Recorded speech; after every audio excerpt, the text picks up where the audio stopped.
Você pode abrir a sua Bíblia.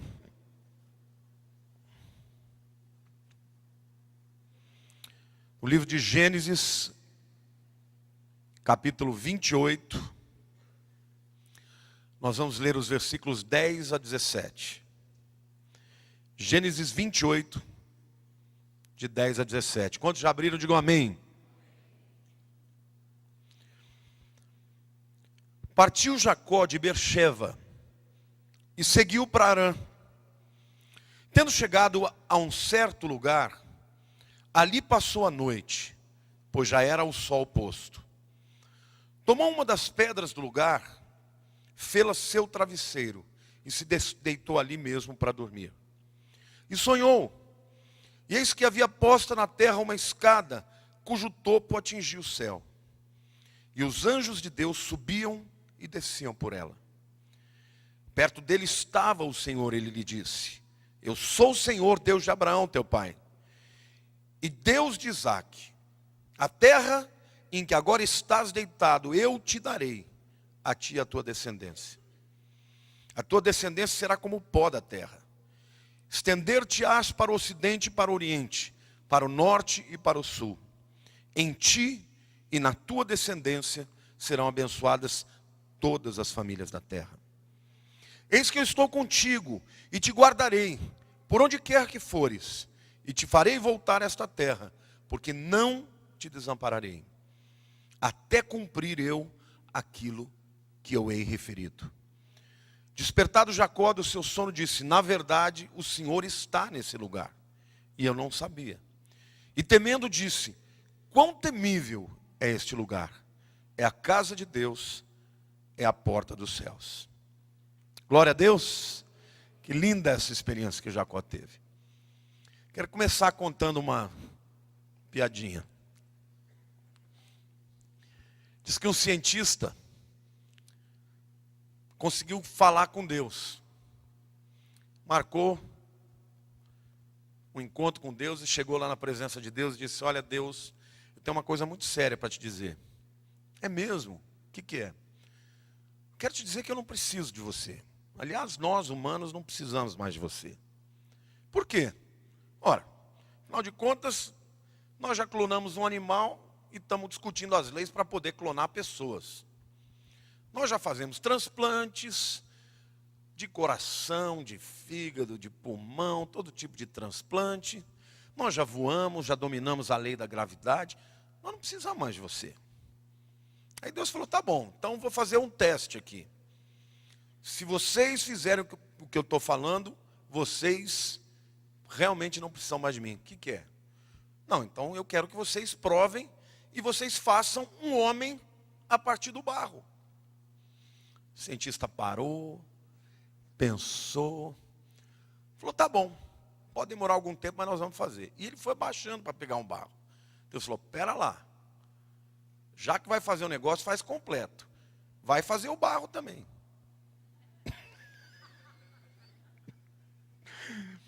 Que esse barro é meu. Eu estou dizendo isso por quê? Porque há momentos na vida da gente que a gente se sente tão poderoso, tão onipotente, que a gente pensa que não precisa de Deus.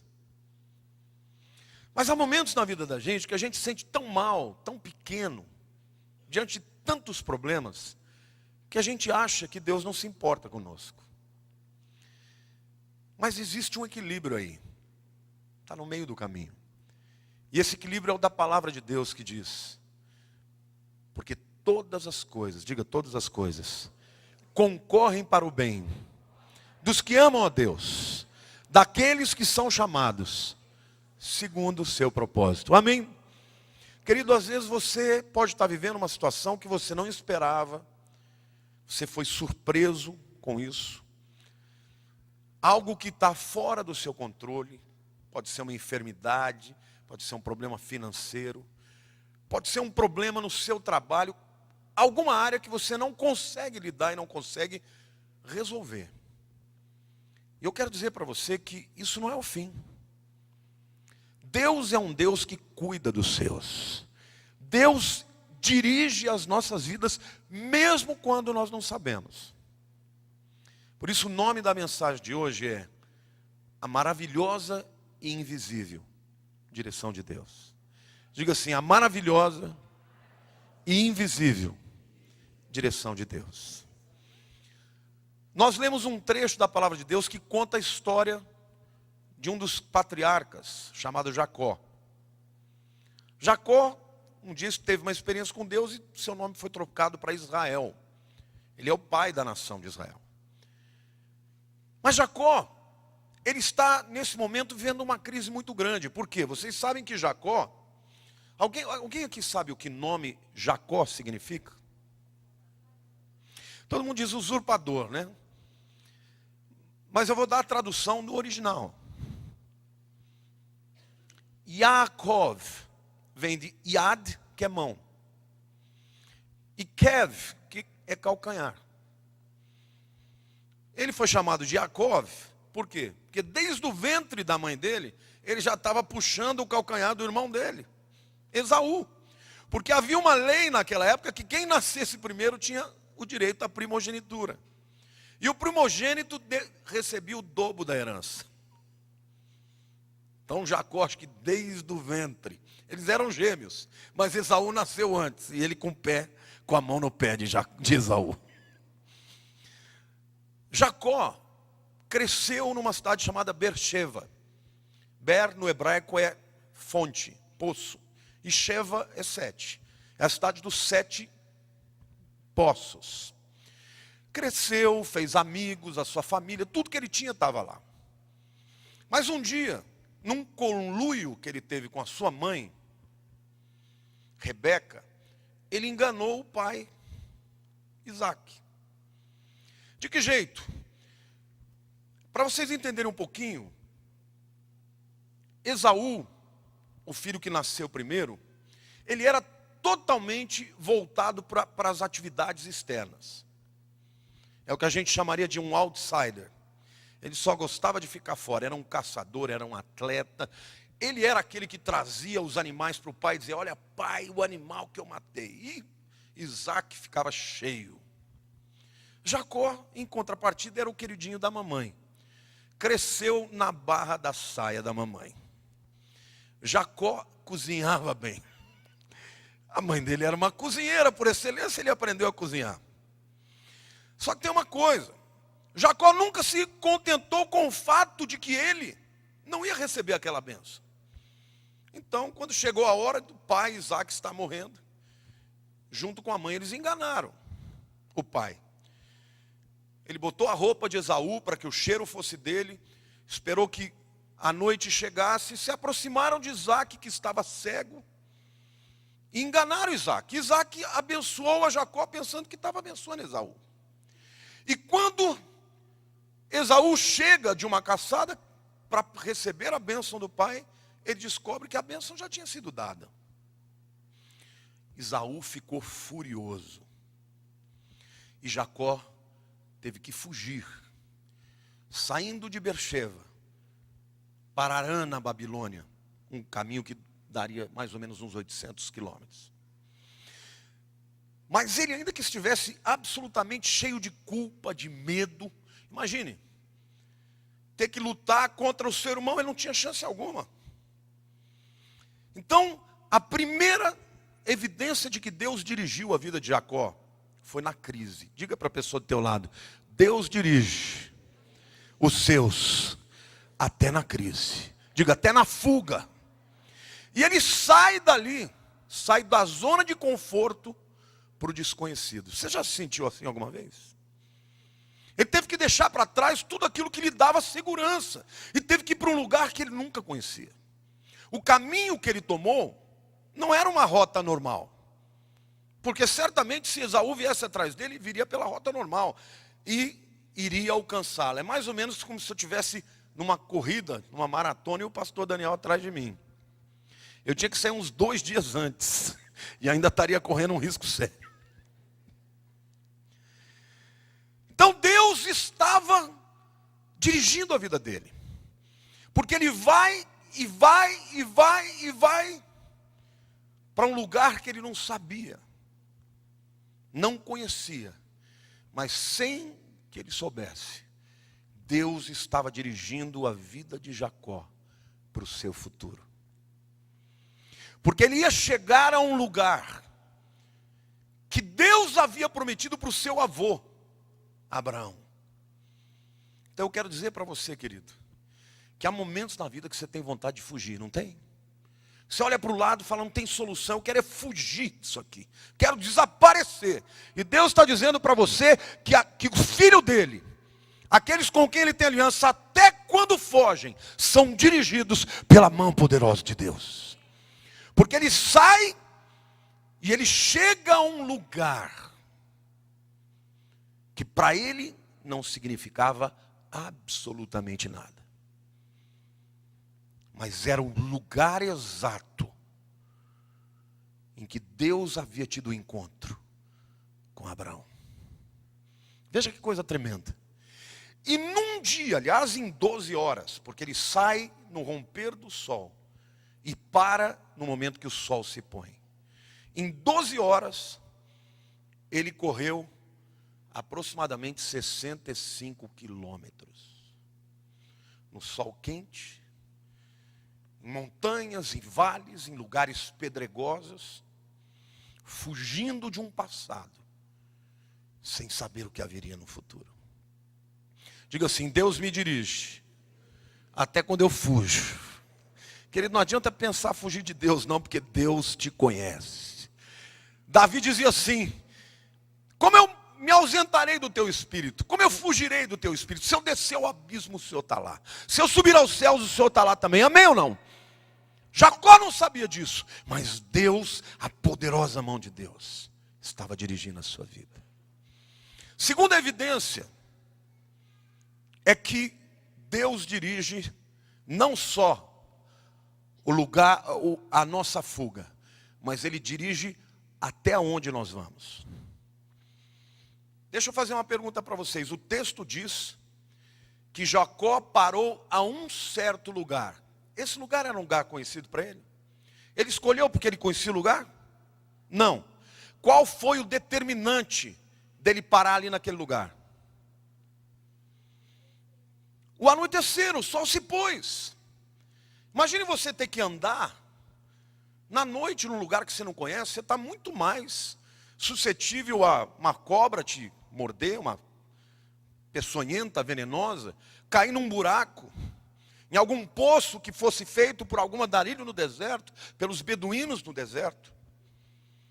Então ele parou porque o sol se pôs. Agora eu quero que você veja como Deus controla e é soberano, como Ele dirige a nossa vida até o lugar onde a gente vai e o tempo que demora. Ou seja, ele caminhou 65 quilômetros e os passos de Jacó estavam sincronizados ao pôr do sol. E quando ele chega naquele lugar, ele está no lugar exato que Deus ia ter um encontro com ele, como teve com o seu avô. Querido, eu quero te dizer que até a velocidade do teu andar, Deus dirige. Eu acredito que quando ele corria demais, Deus falava, pera lá, ele está indo muito rápido. Mandava um vento contrário. Se ele estivesse muito cansado, ai meu Deus, eu não vou chegar, e Deus empurrava ele um vento de trás. Amém? Deus controla a tua vida como controlou a vida de Jacó. Ele dirige, ainda que de maneira invisível, que você não pode ver. Glória a Deus. Deus controla. E ele chega a um certo lugar. Para ele não significava nada. Aliás, o lugar era um deserto. Era um terreno pedregoso. E ele estava saindo de Beersheba indo para Arã. Então ele estava no meio de lugar nenhum. Você já se sentiu assim? Ele não estava nem no lugar onde ele tinha saído, nem no lugar para onde ele ia. Ele estava no meio do caminho. Olhe para a pessoa do teu lado. Muitas vezes você vai estar no meio do caminho. Não vai estar nem onde você saiu, nem para onde você vai. Vai estar no meio de um deserto.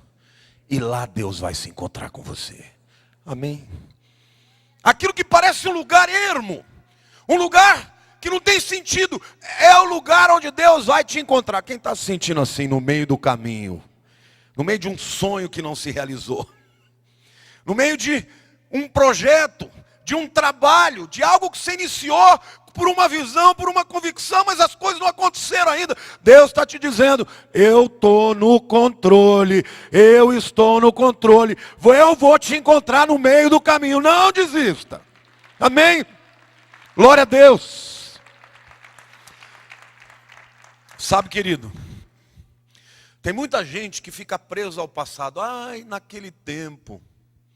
Cuidado, isso denuncia idade, viu? Quando você começa só a olhar para trás, é porque você já viveu muito e tem poucas perspectivas de futuro. Mas mesmo que você tenha vivido muito, Deus ainda tem algo para você conquistar. Não olhe só para o passado, não. Mas tem gente que não é capaz de viver o presente. Só vive no futuro. Aí fica ansioso. Será? Será que vai dar certo? Será que vai acontecer? Aí come, aí busca a geladeira. Não é assim, nós dois? Glória a Deus. Mas Deus tem jeito para nós, né? Como? Você não come à noite, né? Tá certo, esse é meu problema. A verdade é que Deus, Ele dirigiu Jacó quando ele fugiu. Ele dirigiu para onde ele ia, a velocidade dos passos. E a terceira evidência da direção de Deus é quando Deus se encontrou com ele. Pergunta para as pessoas do lado aí. Quando Deus se encontrou com Jacó? A Bíblia diz que Deus se encontrou com Jacó depois que o sol se pôs. Deixa eu perguntar uma coisa para você. O que acontece no pôr do sol? Se você ficar olhando para o pôr do sol, qual é a evidência no mundo físico que você percebe? A luz está declinando. A luz está indo embora e as trevas estão chegando. Esse é um período em que Jacó estava exausto.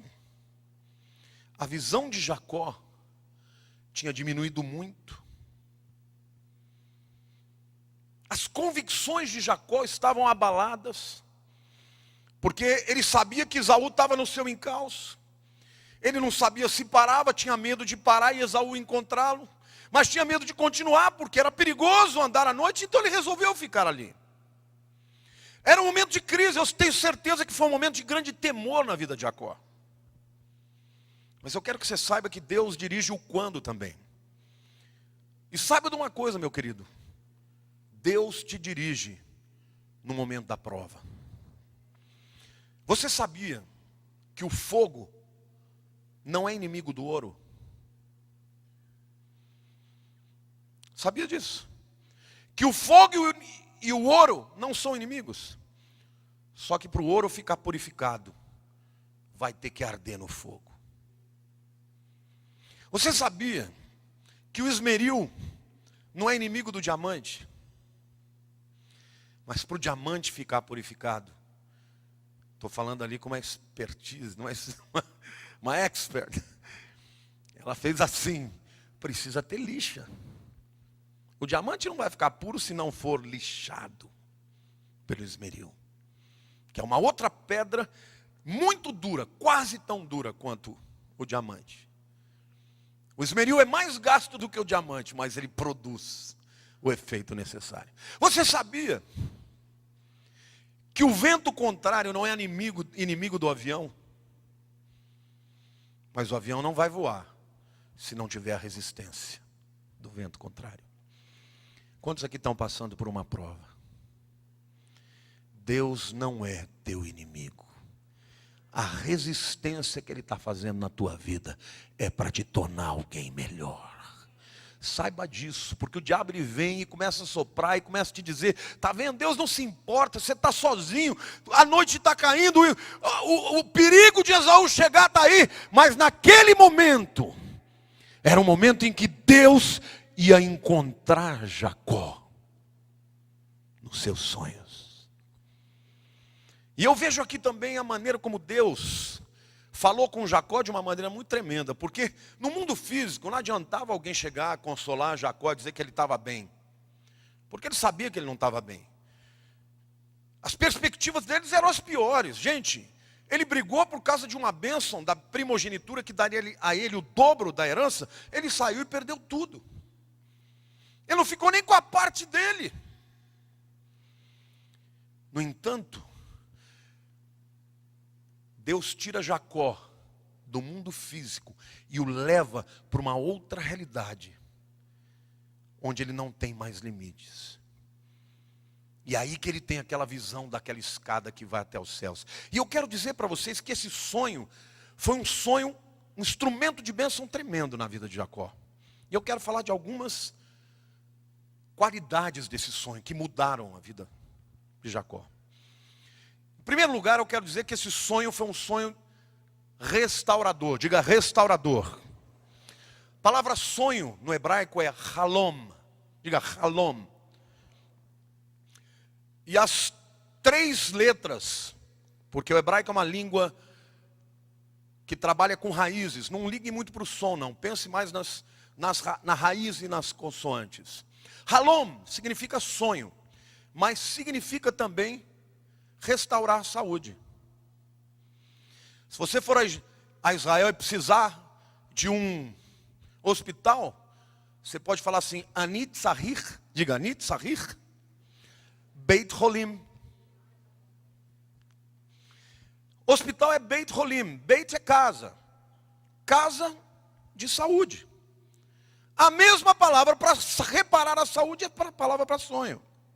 Então a primeira coisa que Deus estava fazendo quando botou Jacó para dormir e sonhar, Deus estava curando o seu corpo cansado, a sua alma abatida e o seu espírito sem fé. Deus quer restaurar a tua vida em todas as dimensões. Olhe para a pessoa do teu lado. Está cansado? Deus quer te restaurar. Está abatido? Deus quer te alegrar. Amém ou não? Está sem fé? Deus quer botar o fogo da fé no seu coração em nome de Jesus. Aleluia.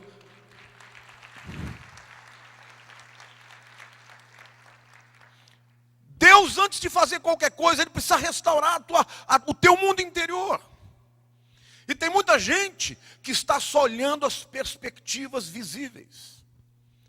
Mas Deus conhece o mundo espiritual. Então Jacó sonha. E este sonho é reparador em todos os níveis. Mas esse sonho é um sonho mais tremendo ainda, porque a primeira coisa que ele vê são anjos descendo e subindo. Diga assim, descendo e subindo. Subindo e descendo. Jacó se vê na terra. E lá em cima ele vê a Deus.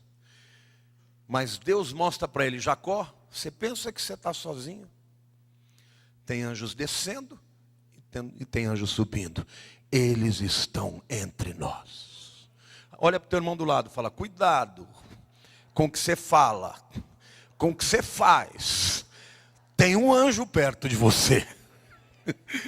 Glória a Deus. Você não está sozinho. A Bíblia diz que os anjos do Senhor acampam ao redor dos que o temem e os livra. Sabe qual que é a palavra acampam? Mochave. Sabe o que é mochave? É assentamento. Quando você vai para Israel, você vê os mochaves, que são os assentamentos, né, dos judeus, dos palestinos e tudo mais. Querido, mochave é o cara fazendo uma tenda para habitar no meio das pessoas. E a chave é habitar, mochave é o assentamento. Agora saiba você que mesmo quando você se sente totalmente sozinho, existe um mochave no meio de você. Você olha para os lados, tem anjo para tudo quanto é lado. Glória a Deus. E Jacó percebe isso, que ele não está sozinho, que os anjos de Deus sobem e descem. Mas esse sonho mostra algo mais tremendo ainda. Porque era noite, no mundo físico escureceu. Mas no mundo espiritual, os anjos eram luminosos. E no topo da escada, lá na porta do céu, ele vê quem? Quem? Deus. Eu vou dar uma dica para vocês. Eu já ensinei isso, espero que você lembre. A palavra Elohim, no hebraico, significa o Deus que criou. No princípio criou Deus os céus e a terra. No hebraico é Bereshit bara Elohim et haaretz et hashamayim. Os céus e a terra. Elohim, diga Deus Criador. Mas não foi Elohim que ele viu lá em cima. Ele viu Yahweh. Yahweh é o Deus Salvador. Para os anjos ele é Elohim. Elohim, para nós que somos pecadores, ele é o Salvador. E quando Jacó tem um mundo espiritual aberto diante dele, ele vê Yahvé. Amém? E quando ele vê Yahvé, Yahvé fala com ele: Jacó, eu sou Yahvé, o Deus do teu pai Abraão, o Deus do teu pai Isaac. Eu sou o teu Deus. E o texto diz: perto estava o Senhor. Diga para o teu irmão, diga: perto estava o Senhor. Onde está Deus? Perto. Ele está no céu, mas ele está perto de você. A Bíblia diz que Deus habita com um contrito de espírito. Deus encontrou Jacó no momento mais quebrantado da sua vida. Certamente quando ele corria, ele devia pensar: meu Deus, que burrada eu fiz na minha vida. Já se arrependeu de ter traído o seu pai, de ter traído o seu irmão, e estava dizendo: mas não tem volta. Mas Deus estava dizendo para ele: Jacó, sendo você quem você é, eu estou perto de você. E Deus diz para ele: esse lugar onde você está deitado, eu vou te dar. Jacó não sabia, mas Betel, que é casa de Deus, aquele lugar onde ele dormiu e sonhou, seria um dia de Judá, um dos seus 12 filhos. Betel é o lugar das montanhas que quem herdou foi Calebe. E Deus disse: eu vou dar esse lugar para você e para a sua descendência. As promessas que eu fiz para o teu pai não deixarão de se concretizar na tua vida. Não é lindo? E Deus diz assim para ele: a sua descendência vai se estender para o norte, para o sul, para o leste e para o oeste. Aí você vai dizer: é pastor, mas eu não sou Jacó. Essa aliança que Deus fez com Abraão, eu não estou debaixo dela. Mas sabe, meu querido, sabe quem estava lá no topo da escada? O Salvador, Yahvé. Sabe qual é o outro nome dele? Yoshua. Sabe o que Yoshua significa no hebraico? Salvação de Yahvé. Toda vez que você vê no Velho Testamento a palavra salvação, está escrito Yoshua. Quem aqui tem uma aliança com Yoshua? Meu querido, se Deus respeitou a aliança que ele teve com Abraão, não vai respeitar a aliança que ele tem com Yoshua? Quantos aqui estão debaixo de Jesus? Essa aliança jamais vai ser quebrada. Olhe para a pessoa do teu lado: você está debaixo de um decreto de salvação, de bênção, de restauração. Este é o nosso Deus. Você pode aplaudir o Senhor e dizer: glória a Deus. Este é o nosso Deus. Deus ainda tinha muito para fazer com Jacó. Ele ainda iria chegar até Harã, iria conhecer as suas duas esposas, Raquel e Lia, ia gerar os filhos, iria voltar a Betel. Na segunda vez que ele volta a Betel, ele chama aquele lugar de El Betel, o Deus da casa de Deus. Mas na primeira vez que ele vai, ele não conhecia o lugar. E lá seria um lugar em que Deus teria um encontro com ele. Quais são as evidências, portanto, de que Deus dirige a nossa vida? Diga: em primeiro lugar, Deus nos dirige até quando fugimos. Diga: em segundo lugar, Deus nos dirige para o lugar onde vamos. Em terceiro lugar, diz, Deus nos dirige no tempo que Ele vai nos encontrar. Diga, em quarto lugar, Deus nos dirige com aquilo que vai acontecer, com a restauração, com os sonhos restaurados, com a visão renovada. Amém? Mas em quinto e último lugar, Deus nos dirige quando Ele se encontra conosco. Tudo aquilo só teve significado porque Deus encontrou Jacó. E o que eu acho bonito na descrição daquela escada, eu quero que você entenda que aquela escada não é uma escada como essa escada que a gente vê de pedreiro. Aquela escada é um zigurate. Quem sabe o que é um zigurate? Vocês já viram aquela pirâmide que tem no Egito, que ela não é lisa, ela é toda escalonada assim? Aquilo é um zigurate. É assim, ó, como isso aqui, ó, uma escada, ó. Ela vai assim, ó. Exatamente desse jeito. A Torre de Babel era um zigurate que foi construído como um templo para adorar a Deus, chegando até o céu. Mas o homem nunca vai ser capaz de chegar até o céu por sua própria força e capacidade. Mas eu quero te dizer uma coisa. A Bíblia diz que a escada não ia do céu para a terra. Ela ia da terra para o céu. Você nunca vai ser capaz de construir algo para chegar até Deus. Mas a base você tem que fazer. E você sabe qual é a base que Jacó estabeleceu na sua vida?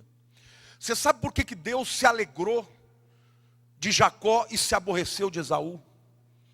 Porque Esaú era o homem que confiava em si mesmo. Ele não estava nem aí para a sua primogenitura. Muitos anos antes ele vendeu para Jacó em troca de um prato de lentilha. Olha, sopa de lentilha é uma maravilha. Ontem à noite eu jantei só uma sopinha de lentilha. E passei fome o resto da noite. Mas é boa. Jacó, em contrapartida, ele tinha grandes defeitos na vida dele, mas tinha uma coisa que ele amava Deus, ele queria a bênção de Deus, amém ou não? E a Bíblia diz que ele sabia que ele só seria bem-sucedido se Deus o abençoasse. Uma outra oportunidade ele encontra de novo com o anjo do Senhor, e dessa vez ele estava 20 anos mais tarde voltando para se encontrar com Esaú. E agora ele não era mais aquele homem fujão, ele já era um homem mais maduro, já era um homem rico, porque Deus o abençoou demais. Mas antes de encontrar com Esaú, o Senhor aparece para ele. E durante a noite inteira, eles contendem um com o outro. E a Bíblia diz que quando o sol ia romper, o Malach, Yahvé, o anjo do Senhor, diz, me deixa ir, porque já nasceu o sol. E Jacó, negativo, não sai daqui antes de me abençoar. Essa era a base da escada de Jacó. Eu preciso da sua bênção. Você é uma pessoa assim, que briga com Deus e diz, Senhor, eu preciso da tua bênção? Ou é você daquele que diz, eu tenho capacidade, eu tenho habilidade? Ou então está no outro extremo e diz assim, não, eu nunca vou conseguir, Deus não se importa comigo. Queridos, dois extremos desagradam a Deus. O soberbo Deus derruba. O incrédulo Deus se entristece, mas não pode fazer nada por ele. Mas Deus ama e Deus abençoa aquele que diz, eu quero a tua bênção, e eu não vou sair daqui enquanto o Senhor não me abençoar. Essa é a escada que nós devemos subir. A base da nossa vida deve ser construída sob a fé, ou sobre a fé. A fé é a coisa mais importante. Foi importante na vida de Jacó. Não construa a sua vida em cima da tua capacidade. dos seus dons, dos seus recursos, porque tudo isso pode passar.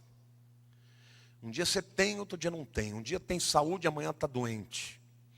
Construa a tua vida sobre a fé no Salvador Jesus. Jacó mexeu no coração de Deus, porque ele o desejou. Eu quero terminar essa palavra dizendo que quando Deus encontra um homem, e quando um homem se encontra com Deus, a vida dele é transformada, a visão dele é transformada, o corpo dele é renovado. Você está cheio de amargura na tua vida, você precisa de encontrar Yahvé. Você está cheio de visão obtusa, não tem perspectiva do futuro e está amarrado ao passado. Você precisa ter um encontro com o Senhor Jesus, porque é este encontro que vai mudar todo o teu futuro, amém ou não? Se você é uma pessoa amarrada ao passado, Satanás quer roubar o seu futuro. Mas Deus está procurando pessoas que, como Jacó, tenham consciência do seu pecado, mas tenham convicção de que se o Senhor me abençoar, eu serei bem-sucedido.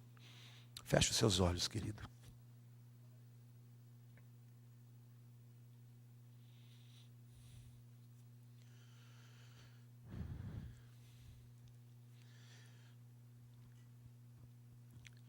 Talvez vocês estejam fugindo de alguma coisa.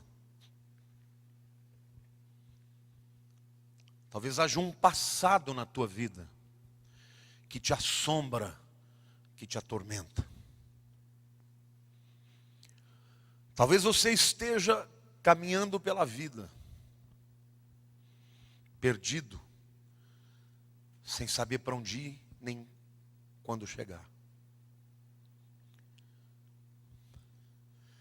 Talvez você esteja abatido, porque está no meio do caminho, porque a promessa demorou. Mas Deus quer te restaurar hoje. E Ele pode te fazer sonhar de novo, mesmo acordado. E Ele pode te abençoar com uma luz que aponta a direção, mesmo nos momentos de trevas. Ele é Elohim, o Criador, o Todo-Poderoso. Mas Ele é Yahvé, o Salvador. E Yoshua HaMashiach, Jesus o Messias, é tanto o Criador quanto o Redentor. E hoje Ele está aqui para te dizer: eu quero me encontrar com você. Quero me encontrar com você num estado de pecado, de culpa, de medo, de fraqueza. E eu quero fazer algo novo. Quero te tirar de uma visão meramente do mundo físico e te levar para uma visão espiritual, onde você vai enxergar em mim, porque as minhas promessas ainda se cumprirão. Pode demorar um dia, um ano, 10 anos, 20 anos, 30 anos. Mas Deus vai cumprir o que Ele te prometeu. E Deus quer que você hoje, enquanto está no meio do caminho, usufrua da sua presença, da esperança que muda o teu coração. Como Davi disse um dia: armei a minha tenda na terra da esperança. Querido, Deus te ama, apesar dos seus pecados. E a aliança que Ele fez com o seu Filho Jesus inclui aqueles que nele creem. Você crê em Jesus? Diga: eu creio. Jesus é o meu Senhor, é o meu Salvador. E Deus está te dizendo hoje que você está debaixo de um decreto de bênção. O inimigo não pode, ainda que ele se levante, ele não pode roubar a promessa e a aliança que você fez. Está me entendendo? Diga: Senhor meu Deus, eu te peço perdão pelas decisões erradas, pelos pecados cometidos. Porque muitas vezes eu quero a coisa certa da maneira errada. Mas eu quero dizer hoje, Senhor, que eu creio que no final daquela escada, olhando por mim, chamando o meu nome, está o Senhor com quem eu tenho aliança, e a sua promessa e o seu decreto para a minha vida se concretizará. Porque o Senhor é bom, e o Senhor é poderoso, e as suas misericórdias na minha vida se renovam a cada manhã. Em nome de Jesus, eu recebo restauração, eu recebo força, saúde, vida, eu recebo fé para caminhar e cumprir o teu chamado na minha vida. Diga, as promessas e os dons de Deus são irrevogáveis na minha vida. Vai acontecer em nome de Jesus. Você pode aplaudir o Senhor?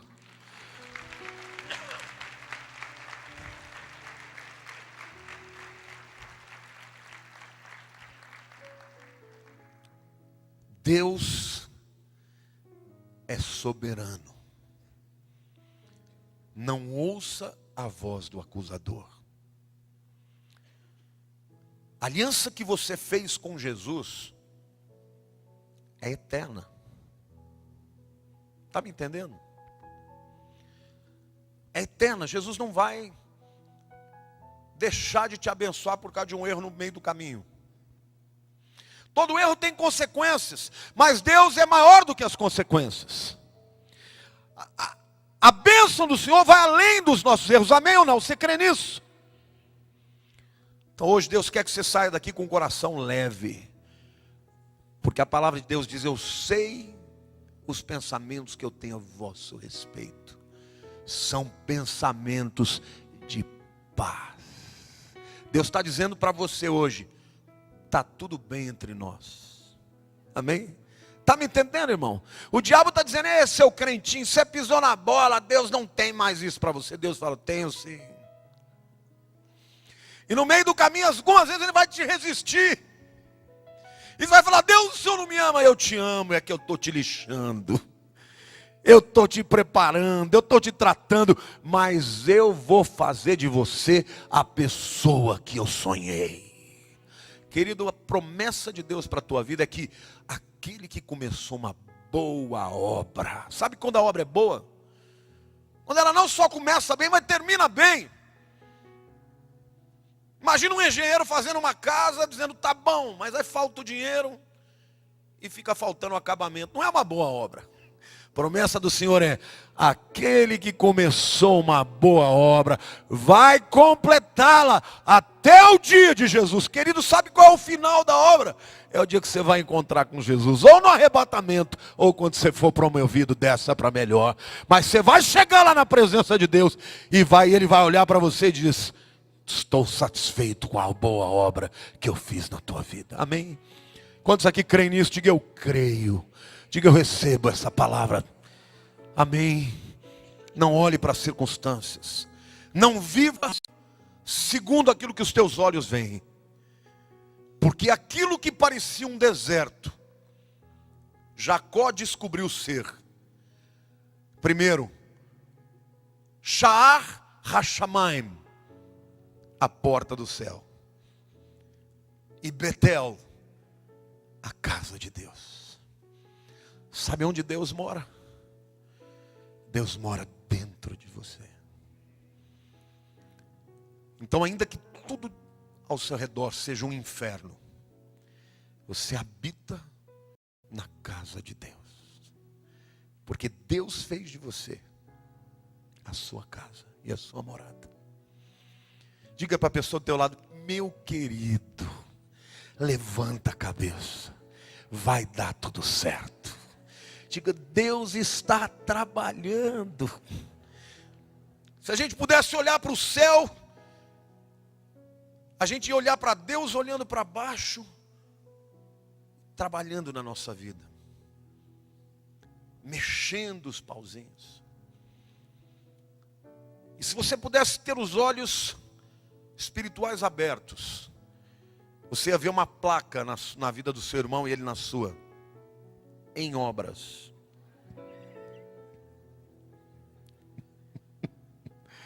Você não está completo, meu querido, mas você está em obras. E a obra vai ser completa um dia, e o Senhor vai ser glorificado na sua vida, porque Ele é fiel. Em nome de Jesus eu declaro isso. Põe a mão no seu coração, meu querido. Senhor Deus, aqui está o teu povo,